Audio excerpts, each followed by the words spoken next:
Total আয় ছিল ১,৯৪,৫৩১ টাকা, আর সর্বমোট খরচ হয়েছিল ১,৮২,১৪০ টাকা। আমাদের কাছে বর্তমানে গত বছরের আয় বাবদ ১২,৩৯১ টাকা আছে। এই বছর মাহফিলের মধ্যে যারা দান করেছেন সংক্ষিপ্ত আকারে তাদের কিছু বিবরণ দিচ্ছি। জনাব কামরুল হাসান ১০,০০০ টাকা, সালাউদ্দিন মুন্সি ১০,০০০ টাকা, মুহাম্মাদুর রাসূলুল্লাহ সাল্লাল্লাহু আলাইহি ওয়াসাল্লাম ঈমানের পথে অবিচল থেকে আমার মরণ যেন হয়। ঈমানের পথে অবিচল থেকে আমার মরণ যেন হয়। তোমার কাছে মিনতি আমার,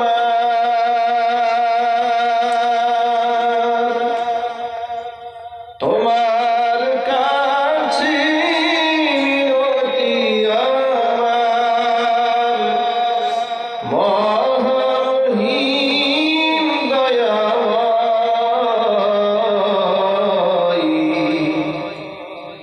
ঈমানের পথে অবিচল থেকে আমার মরণ যেন হয়। ঈমানের পথে অবিচল থেকে আমার মরণ যেন হয়। সকলে বলুন আল্লাহুম্মা আমিন। ঐতিহ্যবাহী কুমিল্লা মুরাদনগর ইলিয়াসগঞ্জ দিয়ে বলছেন দীনুল ইসলাম, আমাদের ধর্মের নাম হলো ইসলাম। দীর্ঘদিন ধরে আমরা শত সহস্র মুখ থেকে সেজদা দিয়েছি। আমাদের ভেতর থেকে একজন ব্যক্তি 40টা বছর যাকে আমরা দেখেছি, আব্দুল্লাহর পুত্র মুহাম্মদ তার নাম, তিনি আমাদের মাঝে আগমন করলেন। জীবনে কোনোদিন মিথ্যা কথা বলেন নাই। তিনি আমাদেরকে শিখিয়ে দিলেন এক আল্লাহ ছাড়া কোনো মাবুদ নাই। তার উপর বিশ্বাস করে আমরা ঈমান আনলাম। মৃত প্রাণীর গোশত আমরা ভক্ষণ করতাম। কোনটা হালাল কোনটা হারাম কোনদিন বাছ বিচার আমরা করিনি, কিন্তু আমাদের নবী শিখিয়ে দিয়েছেন হারাম প্রাণীর গোশত খাওয়া যাবে না, মৃত প্রাণীর গোশত খাওয়া যাবে না, হালালটা দেখে দেখে খেতে হবে। আমরা এরপর থেকে হারামকে ছেড়ে দিয়েছি, মিথ্যা কথা বলা নিষিদ্ধ করে দিয়েছি, আমানতের খেয়ানত করতাম সেটা ছেড়ে দিয়েছি। আমরা বিশ্বাস করি আমাদের কিয়ামতে জবাব দিতে হবে। আর আমরা আখিরে জামানার পয়গাম্বর বিশ্বনবী মুহাম্মদ রাসূলুল্লাহ সাল্লাল্লাহু আলাইহি ওয়াসাল্লামের হাতে হাত রেখে কালিমা পড়ে মুসলমান হয়েছি। বাদশা নাজ্জাশী সব বক্তব্য শুনলেন। বাদশা নাজ্জাশী সমস্ত বক্তব্য শুনে তিনি সাহাবীদের প্রতি এত খুশি হলেন, মুসলমানদের প্রতি এত আনন্দিত হলেন। তিনি বললেন, আপনারা যে আদর্শ নিয়ে এসেছেন সে আদর্শটা হক। আপনারা এখান থেকে আজকে থেকে আমার স্টেজের মধ্যে সম্পূর্ণ নিরাপত্তার সাথেই বসবাস করবেন। আপনাদেরকে কেউ এখান থেকে ফিরিয়ে দিতে পারবে না। চিল্লা করে আল্লাহু আকবার। কাফের দুইজন ব্যর্থ মনোনীত হয়ে বাদশার দরবার থেকে বের হয়ে গেল, কিন্তু প্রতিশোধের আগুন দিলের মধ্যে দাউ দাউ করে জ্বলছে। এই মুসলমানদেরকে নিতে পারলাম না, এত টাকা ঘুষ দিলাম, বড় বড় খ্রিস্টান পাদ্রীদেরকে ঘুষের টাকা সম্পূর্ণ জ্বলে গেল, কোনো ফায়দাই হলো না। বের হয়ে যাবার পরে এবার জাফর বিন আবি তালিব রাদিয়াল্লাহু তাআলা আনহু এবং তার সাথী সঙ্গীরা নিশ্চিন্তে ঘরে ফিরে গেলেন। কিন্তু তারা প্রতিশোধ নমরুদের আগুন নিয়ে এসেছে, তারা কি শান্তিতে আছে? যদি বলেন না, তারা মক্কা থেকে চাঁদা কালেকশন করে আসছে। মক্কার কাফেররা ওদেরকে অনেক টাকা দিয়েছে, স্বর্ণ দিয়েছে, যে বাচ্চা নাজ্জাশীকে মোটা অঙ্কের টাকা দিবা, ঘুষ দিয়ে ম্যানেজ করে ঘাট ধাক্কা দিয়ে এরা যেন মুসলমানদেরকে বের করে দেয়। যখন এইভাবে পারল না, তখন সেখান থেকে বের হয়েই দুজনে পরামর্শ করে বলছে, আমরা এত সহজে হার মানব না, আবার বাচ্চা নাজ্জাশীর কানে ভিন্ন একটা আওয়াজ দেব। আগামীকাল বাচ্চা নাজ্জাশীর কানে এমন একটা আওয়াজ দিব, বাচ্চা নাজ্জাশী নিজে, যিনি তাদেরকে আশ্রয় দিয়েছেন, ঘাট ধাক্কা দিয়ে মুসলমানদেরকে এরিয়া থেকে বের করে দেবে। এমন একটা কথা এই মুসলমানদের ব্যাপারে বলবো। সাথী বললেন যে কি কথা বলবেন আপনি? এমন বলে, হ্যাঁ এমন একটা পয়েন্ট আছে, মারাত্মক একটা পয়েন্ট আছে, যে পয়েন্টের কথা বললে নিঃসন্দেহে বাচ্চা নাজ্জাশী তাদের প্রতি মারাত্মক ক্ষিপ্ত হয়ে যাবে। এবার বাচ্চা নাজ্জাশীর সামনে কাফেরদের দুজন প্রতিনিধি আবার দাঁড়িয়ে বলল, জাহাপানা, আপনি যে মুসলমানদেরকে স্থান দিলেন, আপনি জানেন না আপনার ধর্মের ব্যাপারে আর আপনাদের নবী ঈসা রূহুল্লাহর ব্যাপারে এই মুসলমানরা কত ভয়ঙ্কর কথা বলে। বাচ্চা নাজ্জাশী জিজ্ঞেস করল, কি ভয়ঙ্কর কথা বলে? বলে, আপনারা যে যীশু খ্রিস্টকে আল্লাহর ছেলে বলেন, এই মুসলমানেরা আপনাদের নবীকে আল্লাহর ছেলে মানে না, আল্লাহর গোলাম মানে। মারাত্মক কথা বলে। বাচ্চা নাজ্জাশী বলে, তাই নাকি? বলে, হ্যাঁ, আপনার নবীকে এরা তুচ্ছ তাচ্ছিল্য করে, খেপাই দিয়েছে। এবার বড় পেরেশান মুসলমানদের ঈমান এবং আকীদার বিষয়টা, যে আমরা নবীদেরকে কোনভাবে মূল্যায়ন করি। এবার বাচ্চা নাজ্জাশীর সামনে আবার জাফর বিন আবী তালিব দাঁড়িয়েছে। সকল মুসলমানরা আতঙ্কিত, কি জবাব দেবে? জিজ্ঞেস করলেন বাচ্চা নাজ্জাশী, জাফর বিন আবী তালিব বলছেন, আপনারা আমাদের নবী ঈসা রূহুল্লাহর ব্যাপারে আপনাদের বক্তব্য কি? ইসলামের বক্তব্যটাকে আপনারা বলেন তো শুনি, কি আকীদা আপনাদের? জাফর বিন আবী তালিব রাদিয়াল্লাহু তাআলা আনহু বলছেন, ঈসা আলাইহিস সালাতু ওয়াস সালাম হচ্ছেন আল্লাহ পাকের সেই নবী, যাকে আল্লাহ সুবহানাহু ওয়া তাআলা কুমারী নারী, পবিত্র নারী মারিয়াম আলাইহিস সালাতু ওয়াস সালামের গর্ভে পুরুষের স্পর্শ ছাড়াই আল্লাহ পাক দান করেছে। তাকে আল্লাহ পাক দুনিয়াতে আনলেন, তিনি আল্লাহ পাকের নবী, তিনি আল্লাহ পাকের আল্লাহর পক্ষ থেকে ফুঁকে দেওয়া রূহ, তিনি হচ্ছেন হযরতে মাসীহ ঈসা রূহুল্লাহ, তিনি আল্লাহ পাকের বান্দা এবং তিনি আল্লাহর রাসূল। আমাদের বক্তব্য এটাই, আমরা তাকে আল্লাহর বান্দা বলি, আল্লাহর রাসূল বলি। এই বক্তব্য শুনে বাচ্চা নাজ্জাশী চোখ থেকে টপ টপ করে পানি ঝরছে। বাচ্চা নাজ্জাশী বলেন, আল্লাহি, আল্লাহর কসম করে বলছি, এতক্ষণ পর্যন্ত তোমরা যা বললে আর ঈসা রূহুল্লাহ, তার থেকে এই সামান্য একটা কাঠের টুকরা হাতে নিয়ে বললেন, তোমরা আমাদের নবী ঈসার ব্যাপারে যা বলেছ সেটাই হক, এর থেকে একটা কাঠের পরেও তিনি উপরে ছিলেন না। ঠিক রাখেন, আল্লাহু আকবার। মারিয়াম আলাইহিস সালাতু ওয়াস সালাম এবারে জিজ্ঞেস করলেন, সাথে সাথে হযরত জাফর বিন আবী তালিব রাদিয়াল্লাহু তাআলা লম্বা ইতিহাসের কোরআন শরীফের মধ্যে যেটা লেখা আছে সূরা মারিয়ামের ভিতরে, সূরা মারিয়ামটা তেলাওয়াত করা শুরু করে দিলেন। সূরা মারিয়াম যখন তিনি একের পর এক আয়াত তেলাওয়াত করতেছিলেন, আয়াতের তেলাওয়াত শুনে যেই পাদ্রীরা গতকালকে মুসলমানদের বিরুদ্ধে ষড়যন্ত্র করেছে, ওই মুসলমানদের বিরুদ্ধে ষড়যন্ত্রকারী পাদ্রীরা চোখের পানি ধরে রাখতে পারে নাই, টপ টপ করে পানির ফোঁটা বেয়ে বেয়ে পাদ্রীদের গাল ভিজে ভিজে পড়ছিল। বাচ্চা নাজ্জাশী মুসলমানদের উক্তি শুনে খুশি হয়ে গেলেন। এবার ওই কাফেরদের কর্তৃক পাঠানো দুইজন রাষ্ট্রদূত যারা এসেছিলেন, তাদের কাছে সমস্ত হাদিয়া উপঢৌকন ফিরিয়ে দিয়ে বলছে, আপনারা আপনাদের টাকা নিয়ে সব কিছু নিয়ে আপনারা ব্যাক করে মক্কায় চলে যান। মুসলমান যারা আমার এলাকায় এসছে তারা হচ্ছে আমার এলাকার মেহমান। আর এতক্ষণ পর্যন্ত মুসলমানরা যা বলেছে, জাফর বিন আবী তালিবের জবান থেকে যা বের হয়েছে, এটা এবং হযরত ঈসা এই দুটো বক্তব্য লা ইয়াখরুজু মিন মিশকাতিন ওয়াহিদিন, এক পাত্র থেকে এসেছে। চিল্লা বল সুবহানাল্লাহ। প্রিয় ভাইরা আমার, জাফর বিন আবি তালেব রাদিয়াল্লাহু তাআলা আনহু শুনায় দিলেন, আমাদের জীবনের গতিবিধি ছিল এই রকম, আমরা হলাম এরকম, আমরা হালাল হারামের তোয়াক্কা করতাম না, নিজের জীবনটাকে আমরা চেঞ্জ করে ফেলেছি, বিনিময়ে আমরা নির্যাতনের শিকার হয়েছি। ও প্রিয় মুসলমান ভাইরা আমার, তাহলে এই আদর্শিক মানুষগুলা নিজের দেশান্তরিত হয়েছেন, দেশ ছেড়ে দিয়েছেন, মাতৃভূমি ছেড়ে দিয়েছিলেন, কিন্তু ইসলামের দর্শন ছেড়ে দেন নাই। আজকে এই মুসলমানের কি হলো, এই সমাজের মুসলমানদের আজকের মুসলমানের কি হয়েছে? এই মুসলমান দেশও ছাড়তে হয় না, ঘর ছাড়তে হয় না, সামান্য কিছু টাকার লোভে, একটুখানি ক্ষমতার লোভে মানুষেরা ধর্মকে বিক্রি করে দিচ্ছে।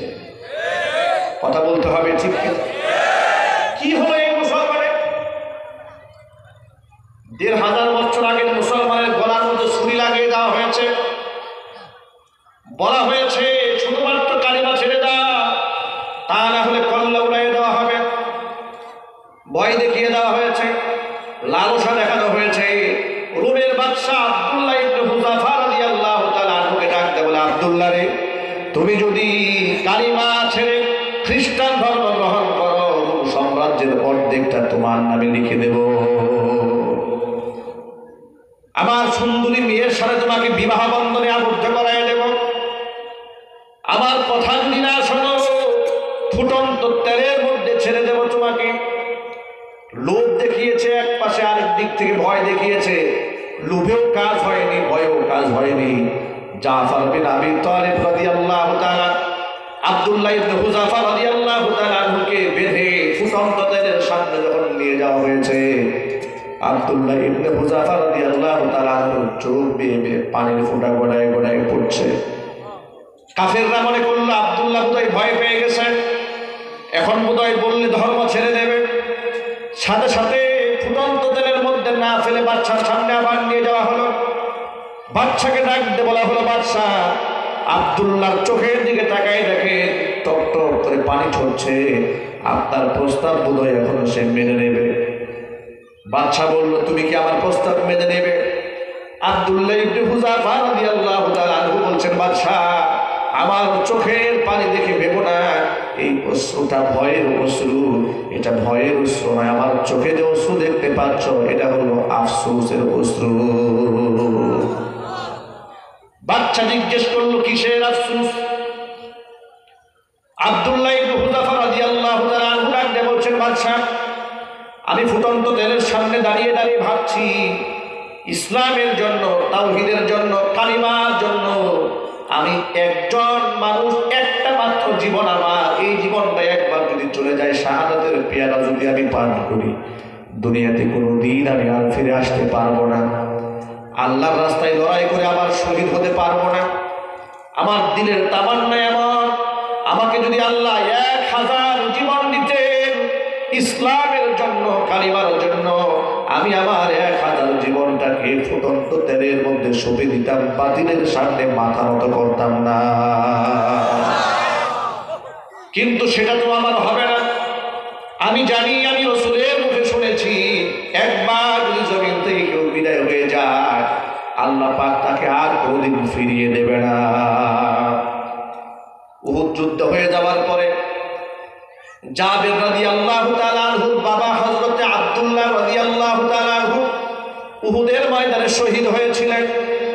শাহাদাতের পেয়ালা পান করে জান্নাতের মেহমান হওয়ার পর সমস্ত শুহাদায়ে উহুদ, উহুদের সমস্ত শহীদদেরকে কবরের মধ্যে দাফন করার পর জাফর হযরত জাবের রাদিয়াল্লাহু তাআলা আনহুকে ডাক দিয়ে নবীজি জিজ্ঞেস করেছিলেন, জাবের তুমি জানো তোমার বাবা আব্দুল্লাহর সাথে আমার আল্লাহর কি কথোপকথন হয়েছে, তুমি কি সেটা জানো? জাবের রাদিয়াল্লাহু তাআলা আনহু বলছেন, ইয়া রাসূলুল্লাহ, আল্লাহু ওয়া রাসূলুহু আ'লাম। আমি কিভাবে বলবো আমার রব আমার বাবার সাথে কি কথা বলেছে? আমি তো জানি না। আমার আল্লাহ এবং তার রাসূল সে কথা ভালো বলতে পারবে। নবী করিম সাল্লাল্লাহু আলাইহি সাল্লাম বলছেন, জাবের শোনো, তুমি এবং তোমার 9টা ভাই বোন তাদেরকে রেখে তোমার বাবা শাহাদাতের পেয়ালা পান করে আল্লাহর দরবারে যখন হাজিরা দিয়েছে, আমার আল্লাহ তোমার বাবার শাহাদাতে এত বেশি খুশি হয়েছে, তোমার বাবাকে ডেকে আল্লাহ জিজ্ঞেস করেছিলেন, রে আব্দুল্লাহ, তুমি আমার কাছে কি চাও? তোমার শাহাদাতে আমি বড় খুশি, তুমি যা চাবে অবশ্যই তোমার চাহাত আমি আল্লাহ পূর্ণ করে দেব। তখন আব্দুল্লাহ রাদিয়াল্লাহু তাআলা আল্লাহর কাছে আবেদন জানিয়েছিলেন, রব্বুল আলামিন, তোমার কাছে কিচ্ছু চাওয়ার নাই, একটা তামান্না পূরণ করো। জানতাম না শহীদি মর্যাদা এত বেশি, আরেকটা বার আমাকে দুনিয়ায় পাঠিয়ে দাও। দুনিয়াতে পাঠিয়ে দিলে এই জীবনটা তোমার রাস্তায় আরেকবার বিলীন করে দিয়ে আবার শহীদ হয়ে ফিরে আসি।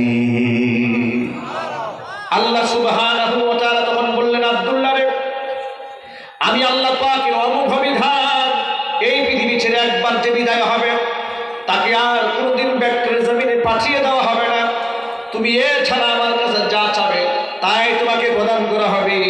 তখন হযরত আব্দুল্লাহ রাদিয়াল্লাহু তাআলা আনহু আল্লাহর কাছে আবদার জানিয়েছিল, রব্বুল আলামিন, অন্তত পক্ষে দুনিয়াবাসীকে জানাই দিও তুমি আমাদেরকে কত বড় নিয়ামত দান করেছ। এই প্রেক্ষিতে কুরআন মাজিদের 2টা আয়াতে কারিমা আল্লাহ পাক নাযিল করলেন।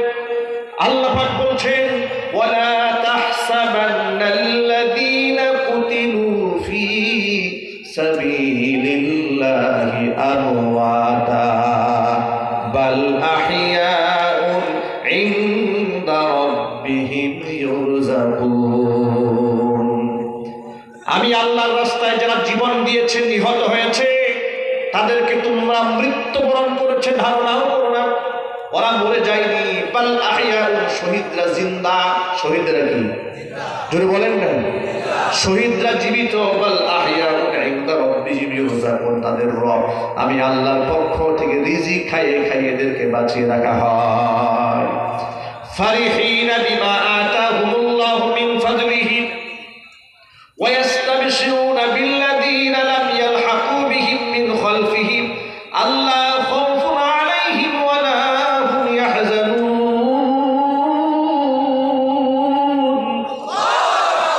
আমি আল্লাহ পাক ওদেরকে যে নিয়ামত দান করেছি, সেই নিয়ামত নিয়ে এরা বড় খুশির মধ্যে আছে, আনন্দিত আছে। ওয়া ইস্তাবশিরুনা, এরা সুসংবাদ দিচ্ছে, বিল্লাযীনা, ওই সমস্ত ব্যক্তিদেরকে, লাম ইয়ালহাকু বিহিম মিন খালফিহিম, যারা এখনো পর্যন্ত তাদের সাথে মিলিত হয় না, এদেরকে জানিয়ে দিচ্ছে, শুনে না, আল্লাহ খাউফুন আলাইহিম ওয়া লা হুম ইয়াহজানুন, তাদের কোনো ভয় নাই, তাদের কোনো চিন্তাও নাই, তোমরা তাদেরকে নিয়ে পেরেশান হইও না। মস্ত বড় পুরস্কার আল্লাহ পাক তাদেরকে পুরস্কৃত করেছেন। সুবহানাল্লাহ। ও যুবক ভাইয়েরা আমার, আমি এই ঘটনাদ্বয়ের মাধ্যমে আপনাদের সামনে শুধু উপমার দিতে চেয়েছি ইমানের কত দাম ছিল তাদের কাছে। তারা শহীদ হওয়ার তামান্না পেশ করেছে। 1000 বছর বাঁচার স্বপ্ন পৃথিবীর কোনো মুসলমান দেখতে পারে না, কিন্তু আজকালকের মুসলমান আয়েশে জিন্দেগি, হাদিয়া তোহফা, কুরমা, বিরিয়ানি, দুনিয়ার সাজ সজ্জা, নাচ নিয়ামত ছেড়ে এই মুসলমান নাই সামান্যতম একটু কষ্ট করবে, একটু রাজপথে নেমে আসবে আল্লাহর জন্য, দিনের জন্য সামান্যতম ঝুঁকি নিতে এদেশে অনেক মুসলমান নাই রাজি নয়, ঠিক কিনা? বিশেষ করে খানকার পীরগুলা খেতে খেতে, হাদিয়া খেতে খেতে, নাদুস নুদুস হতে হতে অবস্থাটা কি বেগতিক, কথা বলতে হবে, ঠিক কিনা? রবিউল আউয়াল মাস যখন আসে, এশকের ঠেলায়, পীর সাহেবের এশকের ঠেলায় দেশের মানুষ থাকতে পারে না, বড় এশক জেগে ওঠে। খেতে খেতে নাদুস নুদুস চেহারা, দিন দায়ার চেহারা খালি আপেলের মতো ফুলে যায়। আবার কিছু কিছু পীরের পেটের অবস্থা এমন হয়, মনে হয় এটা মানুষ না, মানুষের সুরতে ভিন্ন কোনো প্রাণী। এটা বলে হাঁটতেও পারে না, ক্রেন দিয়ে উঁচা করতে হবে। কথা বলে না কেন? বাস্তবতা আছে না নাই? ওরা আবার ঝুঁকিতে যায় না, রিস্কে যায় না, বড় সুবিধাবাদী আছে কেন? চোখের সামনে দেখে নাস্তিক ব্লগাররা আল্লাহ রসুলের বিরুদ্ধে লেখা দেয়, নবীর স্ত্রীদেরকে গালি দেয়, এদের দেশের তথাকথিত সুশীল সমাজ কোরআনের আইনকে পরিবর্তন করে কোরআনের বিরুদ্ধে আইন বানাতে চেষ্টা চালায়, তখনও পর্যন্ত এই আশিক রাসূলদের সামান্যতম ঘুম ভাঙে না। যদি বলেন ঠিক কি না? তখনও ঘুম ভাঙে না, মনের মধ্যে ব্যথা নাই। মনে রাখবেন মুসলমান, এই মুসলমান তাহাজ্জুদের নামাজের সময় তাহাজ্জুদ করবে, জামাতের ওয়াক্ত হয়েছে তখন জামাতে ফরজ নামাজ আদায় করবে, দানের সময় দান, সাদাকার সময় সাদাকা। আবার ইমানি সংগ্রামে উত্তীর্ণ হয়ে যদি জীবন বাজি রেখে অস্ত্রও হাতে ধারণ করার প্রয়োজন হয়, মুসলমানরা অকপটে নিজের জীবনটাকে ঝুঁকির মধ্যে ফেলে দিয়ে অস্ত্র হাতে নিতে বাধ্য হবে। কিন্তু এই মুসলমান যেন কোনদিন অস্ত্র হাতে নিতে না পারে। অস্ত্র হাতে নেওয়ার আগেই মুসলমানদেরকে জঙ্গি বানিয়ে দেওয়া হচ্ছে। কথা বলতে হবে ঠিক কিনা? অস্ত্র হাতে নেওয়ার আগেই আপনাকে জঙ্গি বানাই দিল, যাতে অস্ত্র হাতে নেওয়ার স্বপ্ন আপনি দেখতে না পারেন। আমাদের পার্শ্ববর্তীদের ভারতের উগ্র হিন্দুদেরকে অস্ত্র দিয়ে ট্রেনিং দেওয়ানো হয়, আছে না? বিশ্বাস করেন না আপনারা? ওদেরকে অস্ত্র দিয়ে ট্রেনিং দেওয়া হচ্ছে, জঙ্গি হচ্ছে না। আর আপনি বাস দিয়ে ট্রেনিং দেন মাদ্রাসার ছাত্রকে, বড় বিরাট জঙ্গির কারখানা পাওয়া গেছে কুমিল্লায়। চিল্লাই বলতে হবে ঠিক কিনা? ও মুসলমানেরা, আমার আল্লাহ তো ট্রেনিং দিয়ে রাখতে বলেছেন, ওয়াইদু লাহুম মাসতাতাতুম মিন কুওয়া ওয়া মিন রিবাতিল খাইরি তুরহিবুনা বিহি আদুল্লাহি ওয়া আদুওয়াকুম। আজকে আমাদের সেই অস্ত্র কোথায়? আল্লাহ পাক সাহাবীদেরকে বলেছেন, সাহাবীরা কাফেরদের বিরুদ্ধে লড়াই করার জন্য সাধ্যমতো তোমরা প্রস্তুতি গ্রহণ করো। তৎকালীন যুগে যুদ্ধের বাহন ছিল ঘোড়া। আল্লাহ পাক বলেন ঘোড়া সংগ্রহ করো, অস্ত্র সংগ্রহ করো, যাতে করে কাফেরদেরকে ভয় দেখায় রাখতে পারো।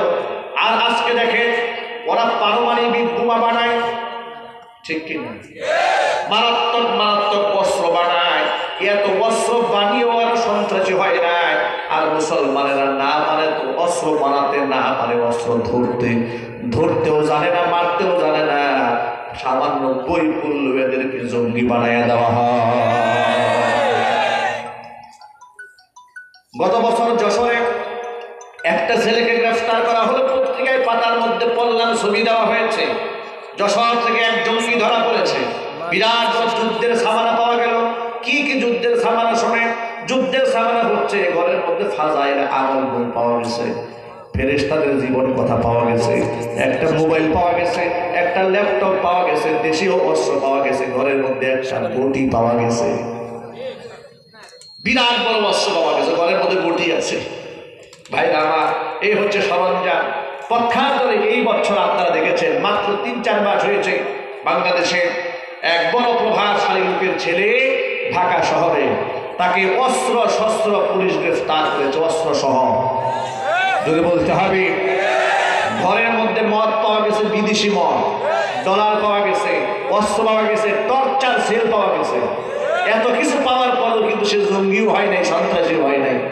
মাস 2 মাস যেতে না যেতে আবার উল্টা ব্রিফিং দেওয়া হলো, যাকে ধরা হয়েছিল যে অস্ত্র আপনারা দেখেছিলেন এতে খেলনা পিস্তল। তিনি কোনো অপরাধী, তিনি জনদরদী, তিনি মানব দরদী। ও মুসলমান, আর কবে ঘুম ভাঙবে আপনাদের? কেন আমরা বুঝতে পারি না যে আমাদেরকে ধর্মীয়ভাবে আমাদেরকে কোন ঠাসা করে দেওয়ার জন্য দাড়ি টুপি ইসলামিক কালচারটাকে যেন আমরা সমাজে প্রমোট করতে না পারি, এই জন্য মিডিয়া সন্ত্রাসের মাধ্যমে হর হামেশা আমাদেরকে কোন ঠাসা করে রাখার জন্য নাস্তিকদেরকে টেলিভিশনে বসিয়ে বসিয়ে গরম গরম কফি খাইয়ে ইসলামের বিরুদ্ধে ষড়যন্ত্র চালানো হচ্ছে। চিল্লায় বলুন ঠিক কিনা?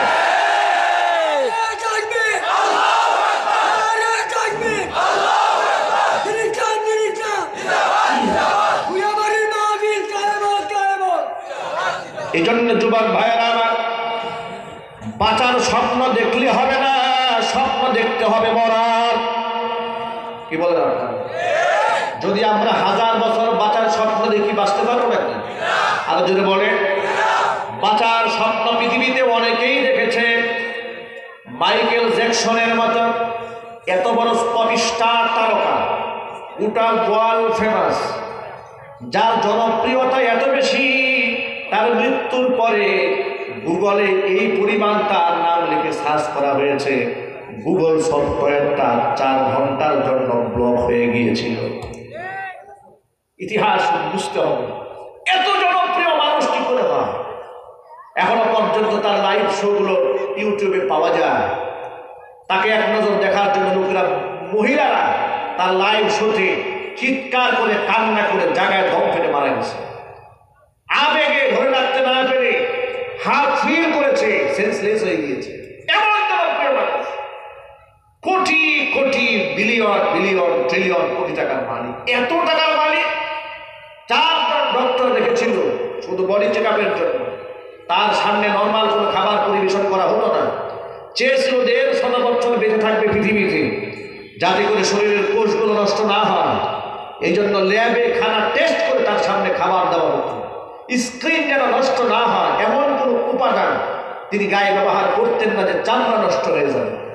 এমন কোনো খাবার বডিতে ঢুকাতেন না যে খাবারে তার হাতকে ব্লক করে ফেলবে, তার চলাফেরাকে দুর্বল করে দেবে। তাকে যেন সবসময় হৃষ্টপুষ্টভাবে বাঁচিয়ে রাখা যায়। 150 বছর বাঁচার স্বপ্ন নিয়ে তিনি কাজ শুরু করেছিলেন। মাত্র 50-এর দশকে গিয়েই জীবনের শেষ সায়ানের ডাক চলে এসছে। পৃথিবীর কোনো ডাক্তার, পৃথিবীর টাকা পয়সা যশ খ্যাতি তাকে আটকে রাখতে পারে নাই। চিল্লা বলুন ঠিক কিনা? এর মানে আপনাদেরকে এই মেসেজটা শুধু দিতে চেয়েছি যে আমরা 1000 বছর বাঁচার স্বপ্ন দেখলেও আমরা বাঁচতে পারবো না। আমাদের কপালে মৃত্যু নির্ধারিত রয়েছে। যেহেতু আমরা মরবই, তো টাইফয়েডে মরার চেয়ে, ডায়াবেটিস হয়ে মরার চেয়ে, ক্যান্সারে আক্রান্ত হয়ে মরার চেয়ে আল্লাহ রাস্তায় শহীদ মৃত্যু তামান্না করে সবচেয়ে শ্রেষ্ঠ মৃত্যু। যদি বলেন না ঠিক কিনা? এই জন্য শহীদ হওয়ার তামান্না মুসলমান দিলের মধ্যে রাখতে হবে। বিশ্বনবী মুহাম্মদ রাসূলুল্লাহ সাল্লাল্লাহু আলাইহি সাল্লাম বলেছেন, আমার মনে চায় আমি জিহাদ করি, শহীদ হয়ে যায়, আবার জিন্দা হয়ে আবার শহীদ হয়ে যায়, আবার জিন্দা হয়ে আবার শহীদ হই। এভাবে আল্লাহর হাবিব সাল্লাল্লাহু আলাইহি সাল্লাম আল্লাহর কাছে শাহাদাত চাইতেন। প্রিয় ভাইরা আমার, আল্লাহর হাবিব বলেছেন, মাল্লাম ইয়াগজু, যে ব্যক্তি জীবনে জিহাদ করে নাই, ওয়ালাম ইউজাফিজ গাজিয়ান, কোন মুজাহিদের সামানা জোগায় দেয় নাই, তাকে সাহায্য করে নাই, এমনকি মনে মনে জিহাদ করার স্বপ্ন যে ব্যক্তি কোনোদিন দেখে নাই, ওই ব্যক্তি যখন মারা যাবে, মা তাআলা শাওবাতিন মিনান নিফাক, মুনাফিক হয়ে মারা যাবে। এজন্য মুসলমানকে জিহাদি চেতনা লালন করতে হবে। নামাজ রোজার মতোই জিহাদ উম্মতে মুহাম্মাদের জন্য ফরজ। চিল্লা বলেন ঠিক কিনা? আজকে সেই মুসলমান জিহাদের শব্দ যেন উল্লেখ করতে না পারে, এই মুসলমান যেন জবান থেকে কথা কোনোদিন বলতে না পারে যে একদিন বাংলার মাটিতে কালেমার পতাকা পথ পথ করে উড়বে। এই জন্য কালেমার পতাকাকে সন্ত্রাসের পতাকা বানানো হয়েছে। কালেমার পতাকার মধ্যে পিস্তলের ছবি দিয়ে সিনেমা বানিয়েছে। সিনেমার নাম হচ্ছে কমান্ডো। এই সিনেমা ওরা বানিয়েছে। সেখানে দেখানো হয়েছে এরকম পাগড়ি পরা, কাবলি জুব্বা পরা, এরা সব হচ্ছে সন্ত্রাসী, প্রত্যেকের হাতে অস্ত্র। এটা বাংলাদেশের মধ্যে এরা হচ্ছে মৌলবাদ, আগ্রাসন চালিয়েছে। আর এই বাংলাদেশের মৌলবাদ থেকে রক্ষা করার জন্য পার্শ্ববর্তী ভারতে এক মানব নায়ক, তার নাম দেব, সে হাতের মধ্যে ঢাল নিয়ে মৌলবাদের আগ্রাসন থেকে বাংলাদেশের মানচিত্র রক্ষা করার আন্দোলন করছে। কাফেরদের কত দরদ এই মুসলমানদের প্রতি! চিন্তা করেছে কত বড় মারাত্মক ষড়যন্ত্র চলছে দেশ নিয়ে। এদেশের ধর্ম নিয়ে, ইসলাম নিয়ে, এদেশের প্রকাশ্যে ইসলামের বিরুদ্ধে রাজপথে মিছিল করার সাহস কিভাবে ওরা পেয়েছে? আপনারা বলেন, এত এই দেশ স্বাধীন হয়েছে 50 বছর শেষ হলো, এই 50টা বছরের ভেতরে আজ পর্যন্ত কোনো মুসলমান রাজপথে নেমে খ্রিস্টানের বিরুদ্ধে মিছিল করেছে? এভাবে জবাব দিলেন কেন? ইমানদারের মতো জবাব দেন। খ্রিস্টানের বিরুদ্ধে মুসলমান মিছিল করেছে, মুশরিক হিন্দুদের বিরুদ্ধে মিছিল করেছে। দেখুন, বাবরি মসজিদ ওরা ভেঙে দিয়েছে। বিনিময়ে বাংলাদেশে কয়টা মন্দির ভেঙেছে মুসলমানেরা? একটা মন্দির ভেঙেছে। এরপরে আমাদেরকে বলে আমরা নাকি সাম্প্রদায়িক, ওরাই নাকি অসাম্প্রদায়িক। আর ওদের পালিত কিছু কুকুর আছে, টেলিভিশন টকশোতে বসে বসে আলেমদেরকে, দাড়ি টুপিওয়ালাদেরকে সারাটা জীবন ভর মৌলবাদ বলে গালি দিয়েছে। মানুষ হত্যা করেও করেছে ওরা।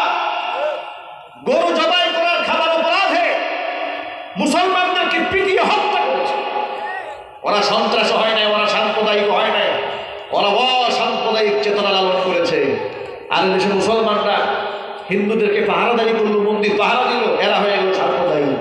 এই ধোঁকাবাজি করে করে মুসলমান দেশের মধ্যে একটা দাঙ্গা লাগিয়ে দেওয়ার জন্য ওরা চেষ্টা চালাচ্ছে। চিল্লায় বলেন ঠিক কিনা? আমি দলমত নির্বিশেষে সকল মধ্যে মুজাহিদ মুসলমানকে বলবো, আওয়ামী লীগ, বিএনপি, জামাত ইসলাম, জাতীয় পার্টি, এটা তো আপনার রাজনৈতিক পরিচয়। এই রাজনৈতিক পরিচয়ের বহুত উপরের একটা পরিচয় আছে, সেই পরিচয়ের নাম হচ্ছে আপনি মুসলমান। আপনার ধর্ম, আপনার দর্শন, আপনার কৃষ্টি কালচার, আপনার আদর্শের মূলে যদি কেউ কুঠারাঘাত করে, সে যদি আপনার দলের বড় নেতাও হোক, সেই নেতার মুখে জুতা মেরে ইসলামের পতাকা ধারণ করতে হবে। চিল্লায় বলো ঠিক কিনা?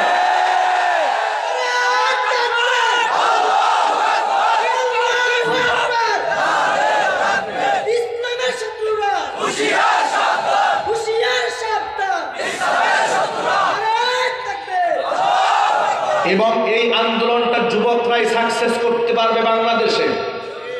পারবো না ইনশাল্লাহ? আমরা যুবকরা ইমানদারের মতো জবাব দিতে হবে, পারবো না ইনশাল্লাহ? যুবক ভাইদেরকে সমাজ বিনির্মাণে এগিয়ে আসতে হবে। যুবকদের ইয়াবা ছেড়ে দিতে হবে, সিগারেট ছেড়ে দিতে হবে, গাঁজা ছেড়ে দিতে হবে। আপনারা একটু বোঝার চেষ্টা করেন, পার্শ্ববর্তী দেশ রোহিঙ্গা আছে না নাই? রোহিঙ্গা মুসলমানদেরকে পিটিয়ে ওরা বের করে দিয়েছে। আপনারা কি জানেন মিয়ানমারের অধিকাংশ বৌদ্ধরা নয়, সেখানে সেনাবাহিনী ট্রেনিং গ্রহণ করে প্রত্যেকটা বৌদ্ধ। কথা বলতে হবে। অস্ত্রে শস্ত্রে সজ্জিত হয়ে যায় তারা। মায়ের পেট থেকে পড়ার পরে মোটামুটি ক্লাস 6-7 পার হওয়ার পরে বাধ্যতামূলক এদেরকে সমানাস্ত্র ট্রেনিং দেওয়া হয়। এরা সব যুদ্ধ হয়ে যাচ্ছে। এগুলো একদিক থেকে কাফের মুশরিকরা চালাচ্ছে এদিকে মুসলমানদের বিরুদ্ধে। পার্শ্ববর্তী ভারতে ওরা কি করছে লক্ষ্য করেন। মিয়ানমারের সীমানায় এবং ভারতীয় সীমানায় যত বর্ডার আছে, এই বর্ডার থেকে আমাদের বাংলাদেশে ঢুকাই দেওয়া হচ্ছে ইয়াবার ট্যাবলেট। ওরা আমাদের কাছে সাপ্লাই দেয় ইয়াবার ট্যাবলেট, আর আমরা আমাদেরকে সাপ্লাই দেয় হলো ইলিশ মাছ। কি বন্ধু আমাদের! এত সুন্দর দুস্থ আপনি পাবেন কই? এই জন্য তো ওরা টিকা দেওয়ার পরে দেশের মানুষ টিকা নিতে চাই নাই। কথা কন ঠিক কিনা? আমার কাছে আল্লাহর কসম, আমি আল্লাহর নামে 3 বার কসম করে বলছি, আমি যদি ভুল করি তাহলে এই কসমের কাফারা দিতে হবে। আমাকে লোকেরা ফোন দিয়ে বলেছে, হুজুর বাধ্য হয়ে ভ্যাকসিন দিয়েছে, দোয়া করি না আল্লাহ যেন কোনো বিপদ না দেয়। বোঝার চেষ্টা করেন কত ভয়। করোনার চাইতেও ভ্যাকসিনে মানুষ বেশি ভয় পাচ্ছে। কারণটা কি জানে? কারণ এই পার্শ্ববর্তী ভারতের লোকেরা এবং ভারতের সরকার কোনোদিন বাংলাদেশের কল্যাণ চাই নাই। চিল্লা বলে ঠিক কিনা? কোনোদিন কল্যাণ চাই না। আমাদের ন্যায্য পানির হিস্সাকে ওরা আজও পর্যন্ত আমাদেরকে বঞ্চিত করে রেখে দিয়েছে। যখন আমাদের পানির দরকার নাই, তখন তারা বাদ ছেড়ে দিয়ে আমাদের দেশটাকে ডুবাইয়া দেয়। যখন পানির প্রয়োজন হয় তখন আটকাইয়া দেয়। কত মহাব্বত আমাদের, কি ভালোবাসার বন্ধু আমাদের, কত চরম বন্ধু আমাদের। এই বন্ধুরা যখন এই হাদিয়াটা পেশ করলো, তখন এই দেশের মুসলমানরা ভয় পেয়েছে। সারা জীবন করলো শত্রুতা, আমি শত্রুর পক্ষ থেকে গিফট আসছে, এর মধ্যে শয়তানি থাকতেও পারে। জুড়ে বলেন ঠিক কিনা? আমি বলবো না যে 100% তার মধ্যে শয়তানি আছে, তবে এর মধ্যে ভয় আছে না? শঙ্কা আছে না? এই শঙ্কা নিয়ে শঙ্কা সৃষ্টি হলো কেন? কারণ ওরা সারা জীবন এদেশের কল্যাণ চায় না, অকল্যাণই চেয়েছে। যদি বলেন ঠিক কিনা? ওরা মুসলমানদের ভালো কোনোদিন চায় নাই, বর্তমানেও চাচ্ছে না, ভবিষ্যতেও চাবে না। এই বাস্তবতা কি অস্বীকার করা যাবে? যদি বলে এই বাস্তবতা অস্বীকার করা যাবে? ও মুসলমানেরা, তাহলে এবার বিবেক কথা। আমরা দিন আমাদেরকে ইলিশ মাছ বিনিময়, ওরা আমাকে দিল ইয়াবা ট্যাবলেট, ওরা দিল ফেন্সিডিল, ওরা দিল গাঁজা, ওরা দিল আফিম, ওরা দিল হিরোইন। আমার দেশের ছেলেরা হিরোইন খায় আর ওরা ইলিশ মাছ খায়। কথাটা ঠিক? এদেশের যুব সমাজটাকে ধ্বংস করার জন্য কত বড় আন্তর্জাতিক চক্রান্ত। এদেশের যুব সমাজের মাথা চাড়া দিয়ে দাঁড়াতে না পারে। ঢুকিয়ে দেওয়া হয়েছে ফেসবুক, রাত 3টা পর্যন্ত ফেসবুক চালাচ্ছে, ফজরের নামাজ নাই, ঈশারের নামাজ নাই। মুসলমান তারা আত্মপরিচয় ভুলে গিয়েছে। যে মুসলমানকে জিহাদি ট্রেনিং দিয়ে থাকা দরকার ছিল, যে মুসলমানের তাহাজ্জুদের নামাজে কেঁদে চোখের পানি ঝরিয়ে ফেলার কথা ছিল, আজকে আজকে সেই মুসলমানদেরকে ইয়াবাখুর বানিয়ে দেওয়া হয়েছে। আজকে রিহাবের দিকে তাকায় দেখে, মাদক নিরাময় কেন্দ্রে চলে যান, টাকরা টাকরা যুবকগুলো ইয়াবা খাচ্ছে, নেশায় আসক্ত হয়েছে, বাবা মা পাগল হয়ে গিয়েছে সন্তানদেরকে ভালো বানাবার জন্য। ও সন্তানেরা, ও বাবা মায়েরা, আপনাদের জন্য সবর হচ্ছে। ইসলাম তো আমাদেরকে এই নাপাক জীবন উপহার দেয়নি। আল্লাহ পাক তো আমাদেরকে এমন একটা ধর্ম দর্শন দিয়েছে যে ধর্মের সান্নিধ্যে আসলে মানুষ ইয়াবা গাঁজা খাবে দূরের কথা, জিন্দিগিতে একটা সিগারেট হাতে নেবে না। যদি বলতে হবে ঠিক কিনা? ইদানিং মেয়েরা সিগারেট টানা শুরু করেছে, ছেলেরা তো খেয়েছে জন্মের মতো, এবার মেয়েরা খাওয়া শুরু করেছে। বিশ্ববিদ্যালয়ের চত্বরে ওপেনে মেয়েরা সিগারেট খাচ্ছে। রাজশাহীতে গত করোনার সিজনে দেখেছেন আপনারা ফেসবুকে, একজন মহিলা পাবলিক প্লেসে বসে ধূমপান করছে। এলাকার প্রভাবশালী নেতা ধমক দিয়ে তাকে তাড়িয়ে ধরে যেতে চায় না। মহিলা পাল্টা যুক্তি প্রমাণ দিয়ে বলতে চায়, কেন এই দেশে কি সিগারেট নিষিদ্ধ নাকি? ছেলেরা খেতে পারলে আমরা খাইলে সমস্যা নেই। এরপরে ধমকায় তাড়িয়ে দেওয়া হলো। কিছুদিন পরে এই মহিলা 19 জন বিড়িখুর মহিলা নিয়ে আসতে প্রতিবাদ করতে, ওই জায়গায় বসে বসে 19 জনে সারাদিন ধরে বিড়ি খাইছে। ভাইরা আমার, এরা কি আসলে প্রকৃত অর্থে যে নারীকে আল্লাহ পাক পৃথিবীর শ্রেষ্ঠ নারী বলেছেন, এই নারী কি সেই নারী? কথা বলেন না আপনারা, এই নারী কি সেই নারী? এই নারী হচ্ছে গজব। এমন নারী হচ্ছে এই উম্মার জন্য লাভ, অভিশাপ। চিল্লায় বলা ঠিক কিনা? এই জন্য আমার যুবক ভাইদেরকে বলছি, যুবক ভাইরা আমার, আমরা আর কোনো নেশার মধ্যে থাকবো না। আমরা আমাদের মেরুদণ্ড নিয়ে দাঁড়াতে চাই, ইমান নিয়ে দাঁড়াতে চাই। ওরা আমাকে ইমান হারা করতে চায়, ওরা আমাকে সংসার হারা করতে চায়, ওরা আমার দেশ থেকে আমাকে অবাঞ্ছিত ঘোষণা করতে চায়। কিন্তু না, আমি সচেতনভাবে ইমানের পতাকা ধারণ করব, 5 ওয়াক্ত নামাজ জামাতের সাথে মসজিদে গিয়ে আদায় করব। হকপন্থী উলামায়ে কেরাম যারা আছেন তাদের সাজেশন নিয়ে, পরামর্শ নিয়ে জীবন চালাবো। দুনিয়া পাকে আল্লাহ পাক সুন্দর বানিয়ে দিবেন, আখিরাতটাকে আল্লাহ পাক সাজিয়ে দেবে। পরাজয়ের মালা গলায় নিতে হবে না, মূলনীতি গ্রহণ করেন। বিশ্বনবী মুহাম্মদ রাসূলুল্লাহ সাল্লাল্লাহু আলাইহি ওয়াসাল্লাম বলেছেন, তারাকতু ফীকুম আমরাইনি লান তাদিল্লু মা তামাসসাকতুম বিহিমা কিতাবাল্লাহি ওয়া সুন্নাত রাসূলিহি। দুটা জিনিস তোমাদের মাঝে রেখে গেলাম, দুটা জিনিস যতদিন পর্যন্ত মজবুত ভাবে আঁকড়ে ধরে রাখতে পারবে, ততদিন পর্যন্ত কশ্চিনকালেও তোমার পদস্খলন হবে না। একটা হলো আল্লাহ পাকের কিতাব কোরআন মাজিদ, আরেকটা হচ্ছে আমি নবীর সুন্নাহ। ও যুবকেরা, কোরআনটাকে আগে আমরা বুকের সাথে আগলায় ধরে রাখতে পারবো না ইনশাআল্লাহ। এখন কোরআনকে বুকের সাথে আগলায় ধরে রাখার মানেটা একটু বুঝতে হবে। কোরআনকে আগলায় ধরে রাখার মানে কি? এটাকে সুন্দর করে পেছনে আর ঘরে তাকে আমাদের সাজায় রাখে নাকি? কোরআনকে আঁকড়ে ধরে রাখার মানে হচ্ছে কোরআন যা জায়েজ বলেছে সেটাকে জায়েজ মানতে হবে, কোরআন যেটাকে না জায়েজ বলেছে সেটাকে না জায়েজ ঘোষণা করতে হবে। ঠিক কিনা? রাসূলের হাদিস যেটাকে জায়েজ বলেছে, উদ্বুদ্ধ করেছে, সেটা আমাকে গ্রহণ করতে হবে। রাসূলের হাদিস যেটাকে অস্বীকার করেছে সেটা আমাকে ছেড়ে দিতে হবে। রাজি আছেন ইনশাআল্লাহ? এই জন্য ফরজ দায়িত্ব 5 ওয়াক্ত নামাজ বা জামাত আদায়ের আজকে থেকে শপথ গ্রহণ করতে হবে। যুবকরা পারবে ইনশাআল্লাহ? হাত তুলে আল্লাহর কাছে ওয়াদা করে, ওয়াদা করে আজকের পর থেকে 1 ওয়াক্ত নামাজ আমাদের কাজা হবে না। আমরা বলি ইনশাআল্লাহ। আজকে এশারের নামাজ যারা পড়েন নাই, এরকম যুবক এখানে নাই? যদি বলে এখন বাসায় যাওয়ার পরে এশারের নামাজটা আগে আদায় করে বিছানায় শুতে যাবেন না, এশারের নামাজটা পড়ে এরপরে ডান কাতে পবিত্র বিছানার মধ্যে আপনারা ঘুমাতে যাবেন। রাজি আছেন ইনশাআল্লাহ? 1 নাম্বার আমার হাত নামা। 2 নাম্বার, রাসূলের আদর্শ শিআর ইসলাম, মুখের দাড়ি, যেটার প্রতি নাস্তিকদের অ্যালার্জি বর্তমানে সবচাইতে বেশি। কথা বলতে হবে ঠিক কিনা? যেটা রাখলে ওদের মাথা নষ্ট হয়ে যায়। এই মুখের দাড়িটা আমরা চ্যালেঞ্জ হিসেবে গ্রহণ করলাম, আমরা অবশ্যই রাখবো। আমরা বলি ইনশাআল্লাহ। কারণটা শোনেন, কারণটা হলো এই, দাড়ি রাখলে ওরা আপনাকে নানা ভাষায় কটূক্তি করবে, আপনাকে মৌলবাদ বলবে, আপনাকে জঙ্গিবাদ বলবে, আপনাকে রাজাকার বলবে, আপনাকে তালেবান বলবে, এমনকি আপনাকে জামাত বলবে, আপনাকে শিবিরও বলতে পারে। কথা বল ঠিক কি? কথাগুলো আপনাকে হিট করার চেষ্টা করবে। আপনি তখন মাথায় রাখবেন নবী করিম সাল্লাল্লাহু আলাইহি ওয়াসাল্লামের সাহাবী সালমান ফারসি রাদিয়াল্লাহু তাআলা সেই বক্তব্যটা। সালমান ফারসি রাদিয়াল্লাহু তাআলা আনহু বিদেশি মেহমানকে সাথে নিয়ে এক দস্তরখানায় খানা খেতে বসেছিলেন। খাবার খাওয়ার সময় হাতের একটা লুকমার কিছু অংশ মাটিতে পড়ে যায়। সালমান ফারসি রাদিয়াল্লাহু তাআলা আনহু পড়ে যাওয়া লুকমার অংশটা পরিষ্কার করে যখন তিনি খেয়ে ফেললেন, তার সাথী বললেন, আপনি তো এই কাজটা না করলেও পারতেন। কারণ বিদেশি মেহমানরা এই কাজটাকে আয়েব মনে করে, দোষ মনে করে।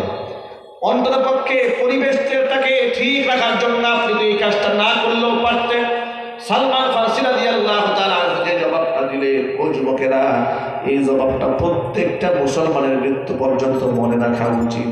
সালমান ফারসি জবাব দিয়ে বলছেন, আ'আতরুকু সুন্নাত হাবিবি সাল্লাল্লাহু আলাইহি ওয়াসাল্লাম লিহাউলাইল হুমাকা। এই সমস্ত বোকা নির্বুদ্ধদেরকে খুশি করার জন্য আমি কি আমার হাবিবের সুন্নতকে ছেড়ে দেব নাকি? কে আপনাকে জঙ্গি বললো? কে আপনাকে তালেবান বললো? কে আপনাকে রাজাকার বললো? বোকা, এই সমস্ত বধির, এই সমস্ত বেওকুফ, দায়িত্ব জ্ঞানহীন মানুষেরা, উম্মাদেরা, পাগলেরা আমাকে আপনাকে কি বললো আর কি কথা বলে উপহাস করলো, এটা দেখার সময় আমাদের হাতে নাই। আমার নবী আমাকে যা বলেছেন সেটাকে আমার গলার মালাকে সেটাকে গ্রহণ করে নিলাম। আমার আল্লাহ পাক কোরআন মাজিদে বলেন, মা আতাকুমুর রাসূল ফাখুযু ওয়া মা নাহাকুম আনহু ফান্তাহু। আমার নবী তোমাদের মাঝে যা নিয়ে এসেছেন সেটাকে আঁকড়ায় ধরো, যে কাজ করতে বারণ করেছেন সেটার কাছে ধারে কাছেও যেও না। ও মুসলমানেরা, সমাজের মধ্যে সুন্নতের পরিবর্তে অসংখ্য বেদাত চালু হয়ে গেছে। সাবধান সাবধান, বেদাতের মধ্যে যাওয়া যাবে না। নবী করিম সাল্লাল্লাহু আলাইহি সাল্লামকে আমি জীবনের চেয়ে বেশি মহব্বত করি, তবে আমার মহব্বতটা কোনোদিন সাহাবীর মহব্বতের উপরে যাবে না। কথা বলে না কেন? পৃথিবীর সমস্ত মানুষের মহব্বত এক পাল্লায় দিলে হযরত আবু বকর রাসূলকে যে মহব্বত করেছেন সমান হবে? আলোচনা বলে যেই কাজ হযরত আবু বকর রাদিয়াল্লাহু তাআলা মহব্বতের নামে চালাই নাই, সেই কাজ যদি আমি চালাই কি হয়ে যাবে? সেটা বিদআত হয়ে যাবে। এই কথাটা এই জন্য বললাম, অনেক ভাইরা না বুঝে রাসূলকে মহব্বত করার নামে এমন কিছু কাজ করে যা কোরআন এবং সুন্নাহ সাপোর্ট দেয় না। আছে না নাই? যদি বলতে হবে আছে না নাই? যুবকেরা, আজকে দেখা যাচ্ছে বিভিন্ন মাহফিল মঞ্চে আশিক রাসূলের নাম দিয়ে সুন্নি ব্যানার টানিয়ে তথাকথিত সুন্নি নামক বেদাতি মুশরিক বক্তারা তারা সমাজের মুসলমানদেরকে ঈমান হারা করার ষড়যন্ত্র চালিয়ে যাচ্ছে। ওয়াজের মাঠে বসে আউল ফাউল কথা বলে বলে মানুষের ঈমানকে ধ্বংস করে দিচ্ছে। তাদের বয়ানের মধ্যে মানুষকে নামাজের প্রতি উদ্বুদ্ধ করার কোনো ইতিহাস খুঁজে পাওয়া যায় না। নারীদেরকে পর্দার কথা বলবে খুঁজে পাওয়া যায় না। যুবকদেরকে মুখে দাঁড়িয়ে রাখার কথা বলবে এমন কোনো হাদিস জীবনে শুনতে পাওয়া যায় না। বয়ানে বসেই ওলিয়া উলিয়ার শানের নামে আল্লাহর চাইতে ওলিদের শান উপরে উঠায় দেয়। যদি বলতে হবে এমন বেঈমান মুশরিক বক্তা এবং বয়াতি দেশে আছে না নেই? যুবকেরা, হাসির ছলে হলেও, গল্পের ছলে হলেও এই বয়াতি বক্তাদের বক্তব্য শেয়ার দেওয়া যাবে না, লাইক দেওয়া যাবে না। আপনারা লাইক আর শেয়ার দিলে তারা মনে করে আমাদের বিরাট জনপ্রিয়তা। ওদের মাহফিলে হাজির হলে ওরা মনে করে মানুষ আমাদের খুব মহব্বত করে। খবরদার মুসলমান, আমার রাসূল বলেছেন, মান ওয়াক্কারা সাহিবা বিদাতি ফাকাদ আ'আনা আলা হাদিল ইসলাম। যে ব্যক্তি একটা বেদাতিকে সম্মান দিল, সেই ব্যক্তি ইসলাম ধ্বংসের কাজে সাহায্য করল। এই জন্য কোনো বেদাতিকে সম্মান দেওয়া যাবে, কোনো বেদাতিকে সাপোর্ট দেওয়া যাবে। বক্তারা বক্তা বয়াতি, ভিতরে কিছু নাই, এলেম কালাম, কথায় কথায় বলে কিতাব নিয়ে বসেন, কিতাব নিয়ে বসেন। এই চাপাবাজ আছে না নাই? চিল্লাই বলে আছে না নাই? তোমার মধ্যে কতটুকু কিতাব আছে তা তো বয়ান শুনে বোঝা যায়। তুমি কিতাব কিতাব করো কেন? বয়ানে কয়টা কিতাবের রেফারেন্স দিয়েছো জীবনে? কয়টা কোরআন শরীফের আয়াত করেছ? কয়টা হাদিস শুনিয়েছো জাতিকে? তোমার মুখ থেকে মানুষ কোরআনের আয়াত শুনে না, হাদিস শুনে না, সাহাবীদের ইতিহাস শুনে না। শুধু মাজারের ফজিলত, কবরের ফজিলত বলে বলে মানুষদেরকে আল্লাহ রাসূল থেকে দূরে সরিয়ে মানুষদেরকে মাজার পূজারী বানিয়ে দেওয়ার ষড়যন্ত্র চালিয়ে যাচ্ছ। প্রতিবাদ করলে আবার বলে আমরা মাজার পূজা করি না, আমরা জিয়ারত করি। কোনটা জিয়ারত? কবরে সেজদা দেওয়ার নামে জিয়ারত, কবরে আগরবাতি জ্বালাবার নামে জিয়ারত, মোমবাতি জ্বালাবার নামে জিয়ারত, আগরবাতি ফুল দিয়ে কবরকে সাজায় দেওয়ার নাম জিয়ারত। এগুলা দাবিতে ধোঁকাবাজ মিথ্যাবাদী প্রতারক। কথা বলতে হবে ঠিক কিনা? এদের ব্যাপারে আমরা দীর্ঘদিন নীরব থেকেছি, চেষ্টা চালিয়েছি যে কিছু না বলে দেখি এরা আবার আমাদের কথা শুনতে শুনতে একটু লাইনে আসে কিনা। যখন থেকে আমরা ঢিল দিয়েছি আবার চাঙ্গা দিয়ে উঠে বয়াতে গান শুরু করে দিয়েছে, আল্লাহর ধন খাজারে দিয়া আল্লাহ গেছে, রসুলকে দিয়ে আল্লাহ গেছে গায়ে হয়ে। রসুলের ধন খাজাই পাইয়া খাজায় আছে আজমিরি শুনিয়া, মানে আল্লাহ খালি রসুলও খালি, কিন্তু খাজা খালি হয় না। উনি শুয়ে আছেন মাল নিয়ে। ভাই আমার কোন মুসলমান সরিষার দ্বারা ইমান থাকলে এ কথা বিশ্বাস করতে পারে? আপনাদের জোরে জবাব দিতে হবে। সরিষার দ্বারা ইমান থাকলে এই মুসলমান এই কথা বিশ্বাস করতে পারে? এই কথা বিশ্বাস করলে সে মুসলমান না মুশরিক? আর চিল্লাই বলতে মুসলমান না মুশরিক? এই শিরকি বক্তব্য দিচ্ছে বাংলাদেশের তথাকথিত ভণ্ড বক্তা।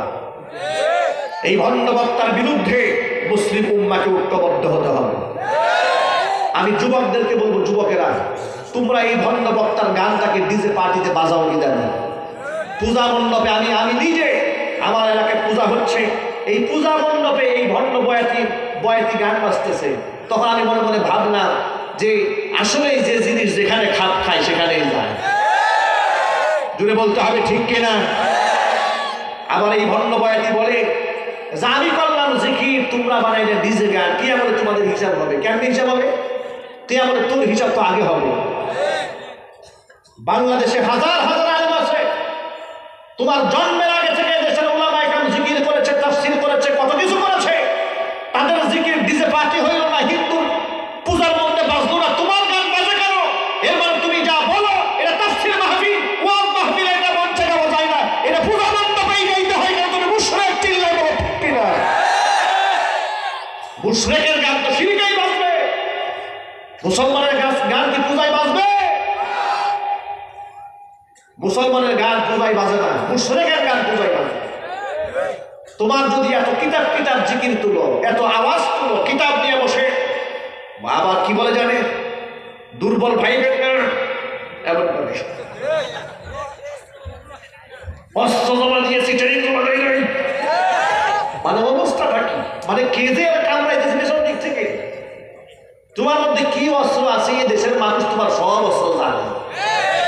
কথা বলে না কেন? তোমার সব অস্ত্র তো ভাইরাল। তুমি যা বলো, তুমি যে কি অস্ত্র মানুষকে দেখাইছো, তোমার অস্ত্রের অবস্থা হলো এই। ঢাকা মোহাম্মদপুরে এক লোক সম্পূর্ণ ল্যাংটা যাচ্ছে, লোকেরা তার পা ধরে সালাম করছে। একজন বলে, ভাই দুনিয়াতে কত মানুষ থাকলে আপনি এই ল্যাংটার পা ধরে সালাম দিচ্ছেন কেন? এটা বুঝবেন না, ল্যাংটা হলে কেউ ভিতরে মাল আছে। তখন ইনি বললে, মাল যা আছে সব তো দেখাই যাচ্ছে, উনার মধ্যে কি মাল আছে আর উনার মধ্যে কি অস্ত্র আছে আর কি ট্রেনিং আছে এই জাতির জানার বাকি নাই। চিল্লাগুলো ঠিক কিনা? ওর মধ্যে আছে শিরক, ওর মধ্যে আছে বেদাত, ওর মধ্যে আছে কুফর, ওর মধ্যে আছে নাপাকি, ওর মধ্যে আছে নাপাকি দুর্গন্ধ। এই জন্য দুর্গন্ধ যেখানে যাবে সেখানে এলাকা নষ্ট করে ছাড়বে। এই মুসলমানদেরকে ঐক্যবদ্ধ হতে হবে। মুসলমানেরা আল্লাহ এবং রসুলের সাথে যারা বেয়াদবি করবে, কোন মুসলমান কি তার সাথে সম্পর্ক থাকতে পারে? ইমানদারের মতো জবাব দিতে হবে, সম্পর্ক থাকতে পারে। আল হুব্বু ফিল্লাহ ওয়াল বুগযু ফিল্লাহ। কাউকে মহব্বত করবো তো আল্লাহর জন্য করবো, কাউকে ঘৃণা করবো তো আল্লাহ এবং রসুলের জন্য।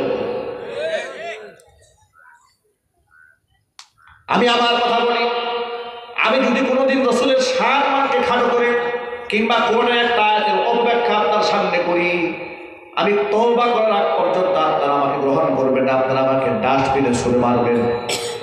ওপেন কথা বলে দিলাম, আমি যদি কোরআন হাদিসের অপব্যাখ্যা করি, কোনো ডকুমেন্ট যদি থাকে, আল্লাহ রসুলের শান নিয়ে তুচ্ছ-তাচ্ছিল্য করেছি, ব্যঙ্গ বিদ্রুপ করেছি, শিরক বেদাতের কথা বলেছি, আমাকে ডাস্টবিনে ছুঁড়ে মারবেন। কোনোদিন আমার ওয়াজ শুনবেন না, যতদিন না আমি তওবা না করব ততদিন পর্যন্ত। কথা বলেন ঠিক কিনা? কোরআন সুন্নাহ যেখানে এই মুসলমান থাকবে সেখানে, বেদাত শিরক যেখানে মুসলমান যাবে না পশ্চিম কালেও সেখানে। আপনারা কি ওয়াদা করতে পারবেন? আর যদি বলতে ওয়াদা করতে পারবে, আল্লাহ পাক এই যুব সমাজকে শিরক থেকে হেফাজত করুন, বেদাত থেকে হেফাজত করুন, কোরআনের মহব্বত হৃদয়ের মধ্যে ঢেলে দিন। এই যুব সমাজকে আল্লাহ পাক নামাজি বানায় দেন, আশিক রাসূল বানিয়ে দেন, রাসূলের মহব্বতে রাসূলের দাড়ি, টুপি, পাঞ্জাবি, জুব্বা, নামাজ, কালাম, পর্দা, কুশিটা সব এই মুসলমানকে গ্রহণ করে তৌফিক দান করুন। চিল্লায় বলুন আমিন।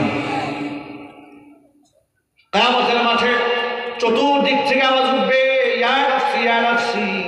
একটা জায়গা থেকে আওয়াজ উঠবে, রব্বি হাবলি উম্মতি রব্বি হাবলি উম্মতি।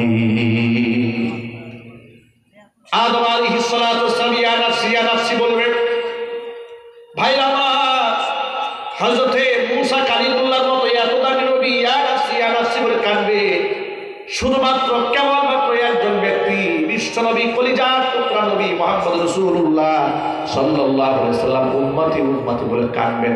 আল্লাহ পাক বলবেন নবীজি কান্না করবেন না। ওয়ালা সাউফা ইউতিকা রাব্বুকা ফাতারদা। আপনার রব আমি আল্লাহ আজকে আপনাকে এমন দাওয়া দেব, যা চাবেন তাই দেব, আপনি খুশি হওয়া পর্যন্ত আমি দিতেই থাকবো। সুবহানাল্লাহ। আপনি খুশি হওয়া পর্যন্ত আপনাকে আমি দিতেই থাকবো। আল্লাহ নবী বলবেন, আল্লাহ যতক্ষণ পর্যন্ত আমার একজন উম্মত জাহান্নামের আগুনে জ্বলবে ততক্ষণ পর্যন্ত আমি নবীর কলিজা ঠান্ডা হবে না। আমি নবীর কলিজা ঠান্ডা হবে না আমার একজন উম্মত জাহান্নামে থাকা পর্যন্ত। সেই কলিজার টুকরা নবী সুন্নাতকে জবায় দেওয়া যাবে না। এই জন্য সকল ভাইদেরকে বলবো, ও মুসলমান যুবকেরা, আমাদের মিশন থাকবে একটা, মৃত্যু পর্যন্ত নবীর সুন্নাহ মোতাবেক জীবন চালাবো। আল্লাহ পাক আমাদের সেই তৌফিক দান করেন। আমার মা বোনদেরকে আল্লাহ পাক সেই তৌফিক দান করেন। আজকে যে কথাগুলো আলোচনা হয়েছে, সবার আগে আল্লাহ পাক আমাকে, আমার ভাইদেরকে, মা বোনদেরকে সকলকে আমল করে তৌফিক